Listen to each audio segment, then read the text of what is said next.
മറച്ചുവെച്ചാലും കുറ്റകൃത്യങ്ങൾ മറനീക്കി പുറത്തു വരിക തന്നെ ചെയ്യും. കോഴിക്കോട് ഭിന്നശേഷിക്കാരിയായ പെൺകുട്ടിയെ പീഡിപ്പിച്ച കേസിൽ പ്രതിയെ കുടുക്കിയത് സ്വന്തം ഫോണാണ്. പ്രതിയുടെ ഫോണിൽ നിന്നും അബദ്ധത്തിൽ സംഭവിച്ച ഫോൺ കോളാണ് പീഡന വിവരം പുറത്തെത്തിച്ചത്. കൊമ്മേരി സ്വദേശിയായ ഹരിദാസനെയാണ് നടക്കാവ് പോലീസ് അറസ്റ്റ് ചെയ്തത്.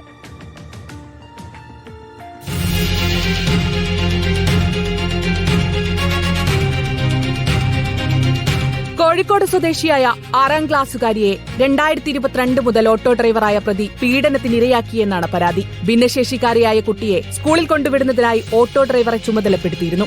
സ്കൂളിലേക്ക് പോകുന്നതിനിടെ ഓട്ടോറിക്ഷയിൽ വെച്ചായിരുന്നു പ്രതിയുടെ ലൈംഗികാതിക്രമം. കഴിഞ്ഞ ദിവസം കുട്ടിയുമായി സ്കൂളിലേക്ക് പോകുന്നതിനിടെ അബദ്ധത്തിൽ പ്രതിയുടെ ഫോണിൽ നിന്ന് മറ്റൊരാൾക്ക് കോൾ എത്തി.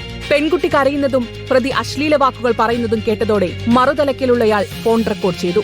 ഇത് പെൺകുട്ടിയുടെ സ്കൂളിലെ പ്രധാനാധ്യാപികയ്ക്ക് കൈമാറി. സ്കൂൾ അധികൃതരാണ് നടക്കാവ് പോലീസിനെ വിവരം അറിയിച്ചത്. പോലീസ് എത്തി പെൺകുട്ടിയുടെ മൊഴി രേഖപ്പെടുത്തുകയും ഓട്ടോ ഡ്രൈവറായ ഹരിദാസിനെതിരെ പോക്സോ കേസ് രജിസ്റ്റർ ചെയ്യുകയുമായിരുന്നു. ഇന്നലെ രാത്രിയോടെ ഇയാളെ അറസ്റ്റ് ചെയ്തു. പ്രതിയുടെ ഓട്ടോറിക്ഷയും പോലീസ് കസ്റ്റഡിയിലെടുത്തു. കോടതിയിൽ ഹാജരാക്കിയ പ്രതിയെ റിമാൻഡ് ചെയ്തു.